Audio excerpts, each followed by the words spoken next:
नमस्कार साथियों, UPSC master में आपका स्वागत है। मित्रों, असहयोग आंदोलन को गांधी जी ने एक करिश्माई नेतृत्व प्रदान किया था, जिसके बदौलत कांग्रेस एक शक्तिशाली मंच बनकर उभरी थी और इसकी जड़ें सभी वर्गों तक फैल चुकी थी। अब कांग्रेस पर कोई यह आरोप नहीं लगा सकता था कि कांग्रेस मात्र मुट्ठी भर लोगों का प्रतिनिधित्व करती है।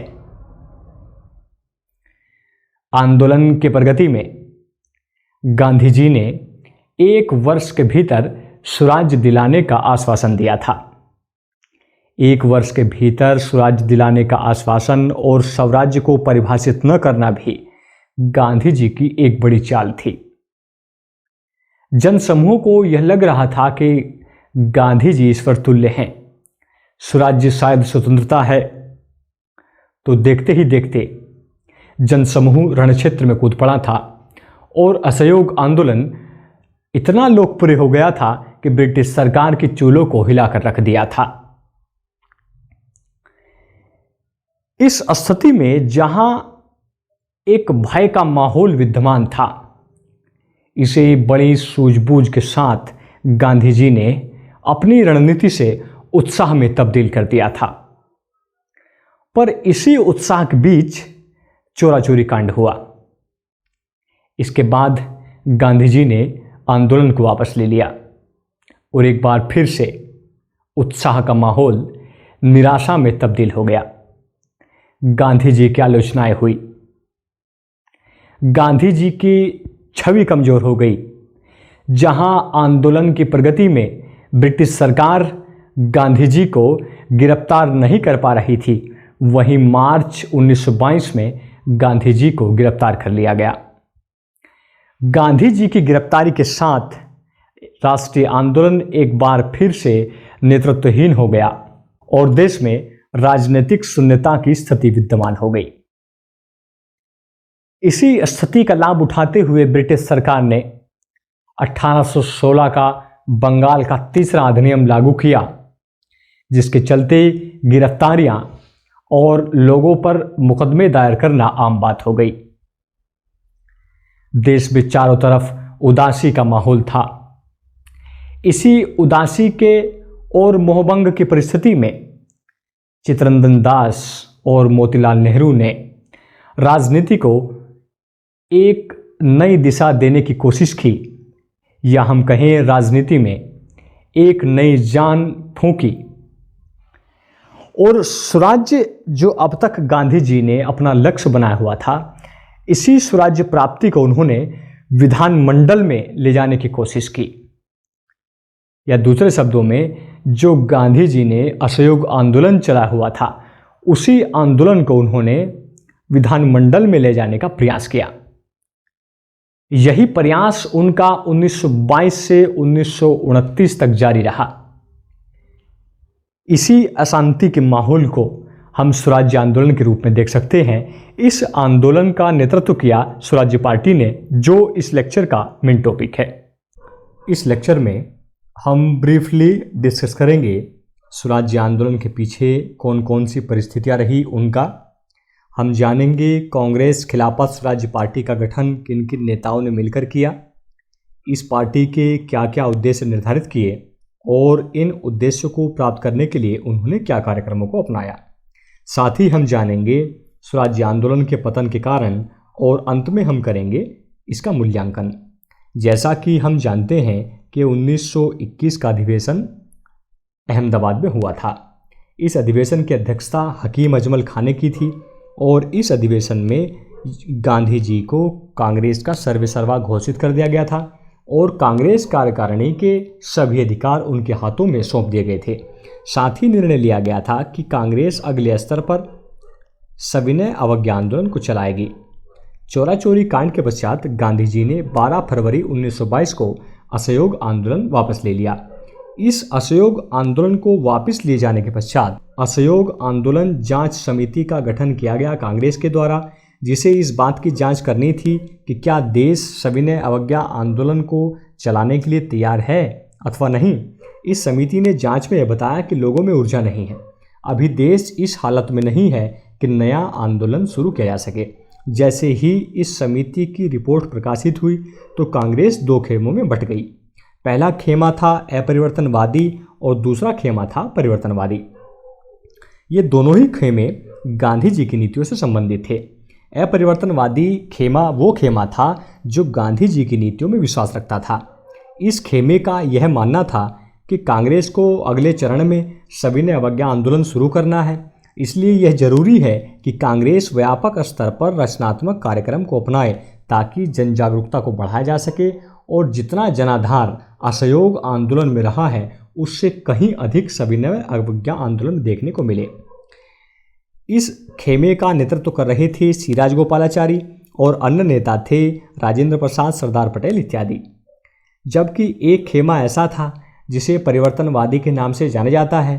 यह वो खेमा था जो गांधी जी की नीतियों में विश्वास नहीं रखता था।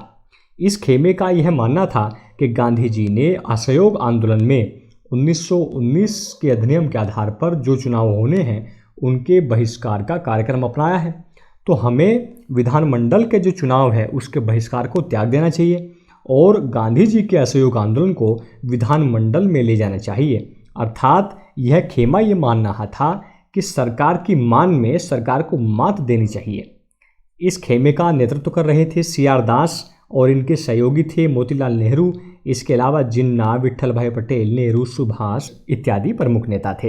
अपरिवर्तनवादी यह मानते थे कि यदि कांग्रेस विधानमंडल की राजनीति में उलझेगी तो रचनात्मक कार्य अधूरे रह जाएंगे और सविनय अवज्ञा आंदोलन उतना लोकप्रिय नहीं हो पाएगा। जबकि परिवर्तनवादी ये कहते थे कि यदि कांग्रेस विधानमंडल में प्रवेश नहीं करती तो सीटों पर अवांछित तत्वों का कब्जा हो जाएगा जो भारतीयों के लिए हितकर नहीं होगा। अपरिवर्तनवादी तो यहाँ तक कह रहे थे कि नेताओं की प्रतिरोधक क्षमता कमजोर हो सकती है और हो सकता है कि कुछ राष्ट्रीय आंदोलन के नेता प्रलोभन में सरकार के सहयोगी हो जाएं। जबकि जो परिवर्तनवादी नेता थे वो ये मान रहे थे कि विधानमंडल में प्रवेश करके ब्रिटिश सरकार का पर्दाफाश जरूरी है ताकि सही कानून जनता तक पहुंच सके और कांग्रेस का जनाधार लगातार मजबूत हो सके। विवाद की स्थिति विद्यमान नहीं और कांग्रेस में वो स्थिति लगभग तैयार हो गई जो कभी 1907 के समय में थी। 1922 में कांग्रेस का अधिवेशन हुआ गया में। गया पड़ता है बिहार में। इस अधिवेशन की अध्यक्षता CR दास ने की और अपना मत बड़े जोर शोर से रखा और ये कहा कि कांग्रेस के लिए जरूरी है कि वो विधानमंडल में प्रवेश करे। परंतु यहाँ भी बहुसंख्यक थे अपरिवर्तनवादी जिनका नेतृत्व कर रहे थे सी राजगोपालाचारी। तो इन्हीं के नेतृत्व में जो CR दास थे उनके प्रस्ताव को खारिज कर दिया गया। इसी से अप्रसन्न होकर CR दास और मोतीलाल नेहरू ने कांग्रेस से त्यागपत्र दे दिया और त्यागपत्र देने के पश्चात 1 जनवरी 1923 को इलाहाबाद में कांग्रेस खिलाफत स्वराज्य पार्टी की स्थापना की जिसके अध्यक्ष स्वयं CR दास थे और महासचिव थे मोतीलाल नेहरू। इसी कांग्रेस खिलाफत स्वराज्य पार्टी को स्वराज्य पार्टी के नाम से भी जाना जाता है।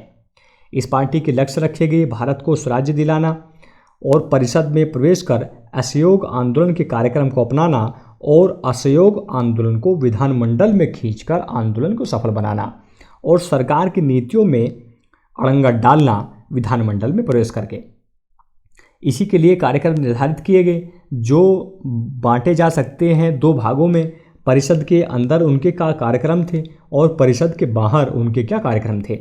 परिषद के अंदर कार्यक्रम को अगर हम देखें तो पहले हम देखें परिषद में जाकर सरकारी आय व्यय के ब्यौरे को रद्द कराना, सरकार के उन प्रस्तावों का विरोध करना जिनके द्वारा नौकरशाही को शक्तिशाली बनाने का प्रयत्न किया जा रहा हो, राष्ट्र की शक्ति में वृद्धि लाने वाले प्रस्तावों, योजनाओं, विधेयकों को परिषद में प्रस्तुत करवाना। इसके अलावा केंद्रीय और प्रांतीय व्यवस्थापिका और सभाओं में सभी निर्वाचित स्थानों को घेरने के लिए प्रयत्न करते रहना जिससे कि स्वराज्य दल की नीति को अधिक प्रभावशाली बनाया जा सके।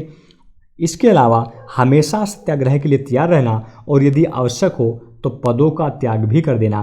कहीं ना कहीं स्वराज्य कार्यकर्ता गांधी जी के ही कार्यक्रम का अनुसरण कर रहे थे। शायद उन्हें ऐसा लग रहा था कि हो सकता है कि गांधी जी के कार्यक्रमों की तरफ ही उन्मुख होना पड़े। परिषद के बाहर भी इन्होंने कुछ कार्यक्रम निर्धारित किए जो प्रत्यक्ष अप्रत्यक्ष रूप से जुड़े थे गांधी जी के रचनात्मक कार्यों से। जो थे सांप्रदायिक एकता को कायम करने के प्रयास करना, अस्पृश्यता को समाप्त करने के प्रयास करना, इसके अलावा ग्रामीण उद्धार करना और ग्रामीण संगठन तैयार करना। 1923 में इन्हीं परिस्थितियों में कांग्रेस का विशेष अधिवेशन बुलाया गया दिल्ली में। इस अधिवेशन की अध्यक्षता की अबुल कलाम आज़ाद ने और अब तक सबसे कम आयु के कांग्रेस के अध्यक्ष बनने का श्रेय इन्हीं प्राप्त है। इस अधिवेशन में यह महसूस किया गया कि यदि अपरिवर्तनवादी अपनी नीति में थोड़ा ढीलपन नहीं लाते हैं तो हो सकता है कांग्रेस में विभाजन हो जाए। अर्थात 1907 जैसी स्थिति विद्यमान हो चुकी थी और ऐसा लगने लगा था कि कांग्रेस में विभाजन हो जाएगा, पर 1907 में किसी नेता ने सूझबूझ नहीं दिखाई थी। इस अधिवेशन में अपरिवर्तनवादी नेताओं ने बड़ी सूझबूझ का प्रदर्शन किया और कांग्रेस ने विधानमंडल में प्रवेश का जो विरोध अपनाया हुआ था उसे त्याग कर दिया और यह स्वीकार कर लिया गया कि कांग्रेस के जो कार्यकर्ता हैं वो व्यक्तिगत रूप से चुनाव लड़ सकते हैं और मतदान कर सकते हैं, उन्हें कोई आपत्ति नहीं है। 1919 के अधिनियम के आधार पर चुनाव होने थे जो केवल 3 ही बार हुए हैं, 1920 में, 1923 में और 1926 में। 1920 के चुनाव का बहिष्कार तो असहयोग आंदोलन की प्रगति में हो चुका था, पर मेन मुद्दा चल रहा था 1923 के चुनाव पर। अब तो कांग्रेस भी अनुमति प्रदान कर चुकी थी, तो जैसे ही 1923 के चुनाव की घोषणा हुई तो स्वराज्य पार्टी भी मैदान में कूद पड़ी और पार्टी ने साम्राज्यवाद के विरोध को अपना मुख्य आधार बनाया। उनकी कोई इतनी बड़ी तैयारी भी नहीं थी, पर कांग्रेस बहुत व्यापक स्तर पर कार्य कर चुकी थी। कहीं ना कहीं लोगों को महसूस हो रहा था कि डायरेक्ट इनडायरेक्ट कांग्रेस ही स्वराज्य पार्टी को सपोर्ट कर रही है। इसी के चलते केंद्रीय विधानसभाओं में 101 सीट में से 42 सीटों पर स्वराज्य पार्टी की विजय हुई। प्रांतीय विधानमंडल में भी मध्य प्रांत में इन्हें स्पष्ट बहुमत मिला। बंगाल में सबसे बड़े दल के रूप में उभरी। बम्बई और उत्तर प्रदेश में भी स्वराज्य पार्टी को काफ़ी सफलता मिली, परंतु मद्रास और पंजाब में जातिवाद और सांप्रदायिकता की स्थिति के कारण स्वराज्य पार्टी को उतनी सफलता प्राप्त नहीं हो सकी। जैसे ही स्वराज्यों ने विधानमंडल में प्रवेश किया तो पहले ही अधिवेशन में इन्होंने जो है संविधान बनाने की मांग को उठाया कि भारतीयों के लिए ज़रूरी है कि उनको एक संविधान दिया जाए। और जैसे ही सरकार ने बजट प्रस्तुत किया तो सरकार को मुंह की खानी पड़ी बजट को पास कराने में। स्थिति ऐसी रही कि जब भी सरकार कोई प्रस्ताव या बिल पेश करती थी, स्वराज्य कार्यकर्ता उसको अस्वीकार कर देते। मतलब तनातनी बनी हुई थी सरकार में और स्वराज्य पार्टी में। इसी स्थिति से निपटने के लिए ब्रिटिश सरकार हरामियत पर आ गई और अब वह अध्यादेश का प्रयोग करने लगी। स्वराज्य कार्यकर्ताओं को दबाने के लिए 25 अक्टूबर 1924 को आतंकवाद से निपटने के नाम पर सरकार ने एक अध्यादेश जारी किया, जिसके बदौलत कांग्रेस कार्यालयों, नेताओं के घरों पर, दफ्तरों पर छापे मारे गए और जो संबंधित थे सीधे स्वराज्य पार्टी से, और इसमें 80 से अधिक सदस्यों को गिरफ्तार कर लिया गया, जिनमें सुभाष चंद्र बोस, अनिल बरन राय और एस.सी. मित्र प्रमुख थे। गिरफ्तारियां हो रही थी पर स्वराज्य पार्टी कुछ करने में असमर्थ हो रही थी। 1923-24 में जो स्थानीय निकायों के चुनाव हुए, यहाँ भी स्वराज्य पार्टी ने काफ़ी बढ़ चढ़कर हिस्सा लिया और सफलताएं उन्हें प्राप्त हुई। सी.आर. दास कलकत्ता के मेयर चुने गए, विट्ठल भाई पटेल अहमदाबाद के मेयर चुने गए, राजेंद्र प्रसाद पटना के, जवाहरलाल नेहरू इलाहाबाद के मेयर चुने गए और जो सुभाष चंद्र बोस थे उन्हें कलकत्ता का अधिशासी अभियंता भी चुन लिया गया। गांधी जी की मार्च 1922 में गिरफ्तारी हो चुकी थी और इन्हें 6 वर्ष की सजा सुनाकर येरवदा जेल भेज दिया गया था, परंतु गांधी जी का स्वास्थ्य काफ़ी खराब हो गया था। इसी के चलते 12 जनवरी 1924 को गांधी जी को अस्पताल में भर्ती करवाया गया और 5 फरवरी 1924 को गांधी जी जेल से रिहा कर दिए गए। 6 वर्ष की सजा हुई थी, 2 वर्ष काटकर ही गांधी जी बाहर आ चुके थे। जब 1924 में ब्रिटिश सरकार ने उद्दंडता का प्रदर्शन किया था और आतंकवाद को कुचलने के नाम पर विभिन्न स्वराज्य कार्यकर्ताओं को जेल के अंदर ठूस दिया था, तब गांधी जी ने कहा था कि हालांकि मैं विधानमंडल की राजनीति में विश्वास नहीं करता, पर इस संकट की घड़ी में मैं उनके साथ हूं। अर्थात गांधी जी ने ब्रिटिश सरकार की आलोचना की थी। गांधी जी को लगने लगा था कि स्वराज्य कार्यकर्ता का उद्देश्य गलत नहीं है, हालांकि उनके रास्ते गलत हैं, तो इसलिए गांधी जी ने उचित समझा स्वराज्य पार्टी के साथ समझौता करना, अर्थात सी.आर. दास और मोतीलाल नेहरू के साथ समझौता करना। गांधी और सीआर दास तथा मोतीलाल नेहरू के बीच जो समझौता हुआ 1924 में, उसे गांधी दास समझौते के नाम से भी जाना जाता है। इस समझौते में गांधी और इन दोनों ने स्वीकार किया कि स्वराज्य नेता कांग्रेस के अभिन्न अंग के रूप में कार्य करते रहेंगे। ये विधानमंडल में भी प्रवेश करेंगे, वहाँ भी अपना कार्य करते रहेंगे। इन दोनों के कार्यालय अलग अलग रहेंगे, अर्थात ये एक्सेप्ट किया गया आधिकारिक रूप में कि स्वराज्य पार्टी कांग्रेस से बिल्कुल अलग नहीं है। ऐसा इसलिए भी क्योंकि गांधी जी का ये मानना था कि यदि स्वराज्य कार्यकर्ता अलग ट्रैक पर चले गए तो हो सकता है आंदोलन कमजोर पड़ जाए। 1924 में जब बेलगांव अधिवेशन हुआ, जिसकी अध्यक्षता स्वयं गांधी जी ने की, तो इस अधिवेशन को वहां आधिकारिक तौर पर मान्यता भी प्रदान कर दी गई थी। 1926 में जब चुनाव हुआ तो यहाँ स्वराज्य पार्टी को मुंह की खानी पड़ी, क्योंकि जो आश्वासन स्वराज्य पार्टी के कार्यकर्ताओं ने आम जनता को दिलाया था, उनको पूरा करने में वो असमर्थ हो रहे थे। यह देखने को मिला कि मद्रास को छोड़कर किसी भी प्रांत में उन्हें सफलता न के बराबर मिली। केंद्रीय विधानमंडल में भी उनकी संख्या 42 से घटकर 35 तक आ गई।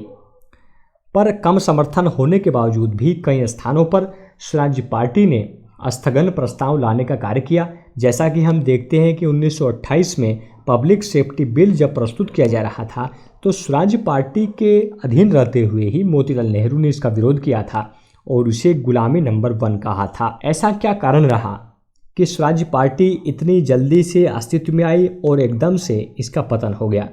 अगर हम कुछ बिंदुओं पर चर्चा करें, जैसे सबसे पहले नीति में परिवर्तन। देखिए, पहले स्वराज्य कार्यकर्ता सरकार के विरोध में उतरना चाहते थे। वो चाहते थे कि असहयोग आंदोलन को विधानमंडल में हम लेकर जाएंगे और सरकार की मान में सरकार को मात देंगे।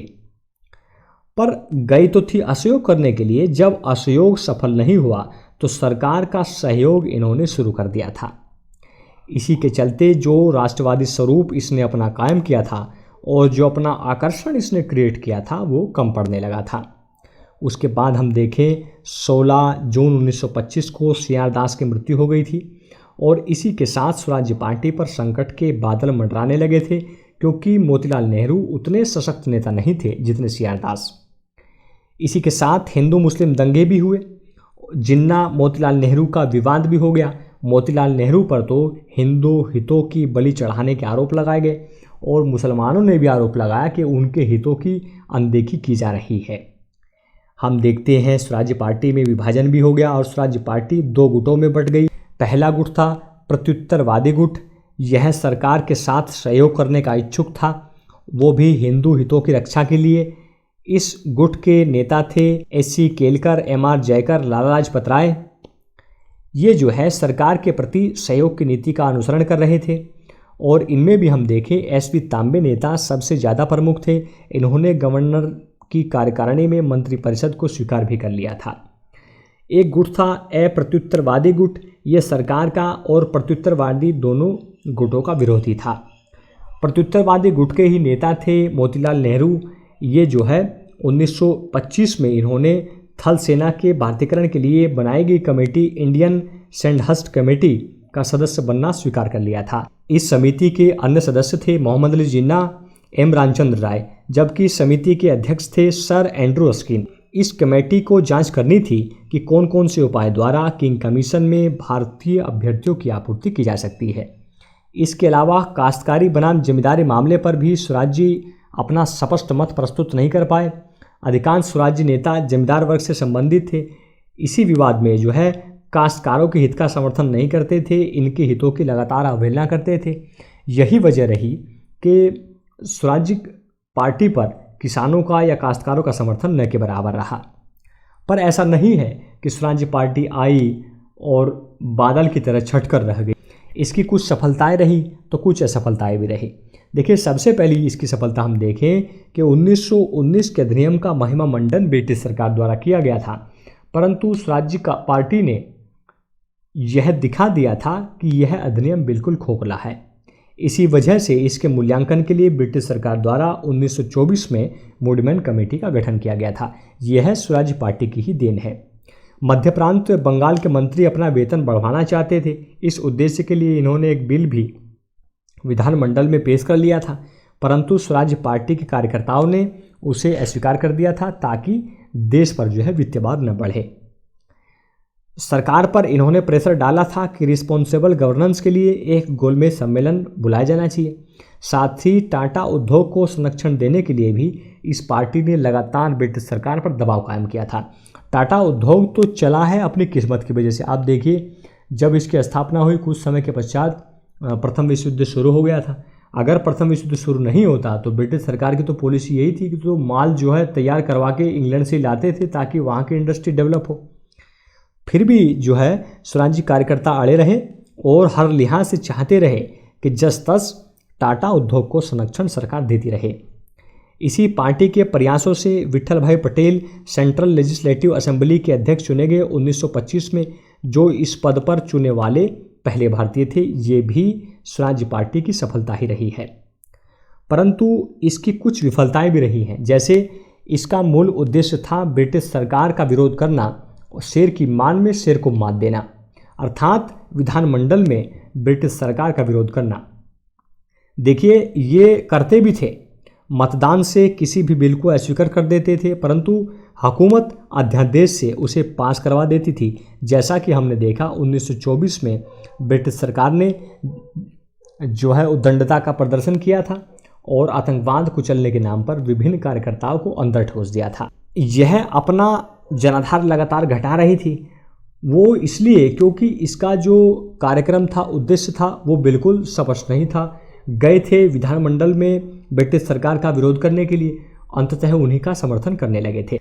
एक समय ऐसा आया कि जब 1929 में लाहौर अधिवेशन हुआ। इस अधिवेशन की अध्यक्षता की जवाहरलाल नेहरू ने। यहाँ यह निर्णय ले लिया गया कि कांग्रेस का उद्देश्य अब पूर्ण स्वराज्य है। जैसे ही उद्देश्य पूर्ण स्वराज्य निर्धारित हुआ, स्वराज्य दल के बादल छट गए और सविनय अवज्ञा आंदोलन की जैसे शुरुआत हुई तो जितने भी स्वराज्य कार्यकर्ता थे वो अपना आंदोलन भूलकर गांधी जी के आंदोलन में शामिल हो गए और यह आंदोलन एक बादल की तरह आया और छट गया। पर ऐसा नहीं है कि स्वराज्य आंदोलन या स्वराज्य पार्टी के महत्व को नकारा जा सकता है। हम देखते हैं कि 1922 के बाद देश में राजनीतिक शून्यता की स्थिति विद्यमान थी। हम यह कह सकते हैं कि ऐसे समय में राजनीतिक गतिशीलता जारी रखी गई स्वराज्य पार्टी के द्वारा, जब सविनय अवज्ञा आंदोलन शुरू नहीं किया जा सकता था। स्वराज्य पार्टी को चक्कर लगाने वाला दल भी कहा जाता है क्योंकि विधानमंडल के बाहर इसका लगातार आना जाना लगा रहा और इसका प्रभाव रहा ज़्यादा 28 महीनों तक, तो इसलिए इसे 28 महीनों का बादल भी कहा जाता है। मुझे आशा है कि इस वीडियो ने आपके कंसेप्ट और फैक्ट क्लियर किए होंगे। यदि फिर भी आपका कोई डाउट बचा है तो आप कमेंट सेक्शन में ज़रूर बताएं। इससे पूर्व आप एक प्रश्न का उत्तर दें। आपको गलत कथन की पहचान करनी है। कथन एक है, स्वराज्य पार्टी द्वारा 1923 के चुनाव में काफ़ी सफलता प्राप्त हुई। विकल्प बी है, 1919 के अधिनियम के आधार पर केवल 2 बार चुनाव हुए। विकल्प सी, मोतीलाल नेहरू ने पब्लिक सेफ्टी बिल को गुलामी नंबर 1 कहा। या विकल्प डी, 1925 में सीआर दास की मृत्यु हो गई। Thanks for watching. जय हिंद, जय भारत, महाशक्ति भारत।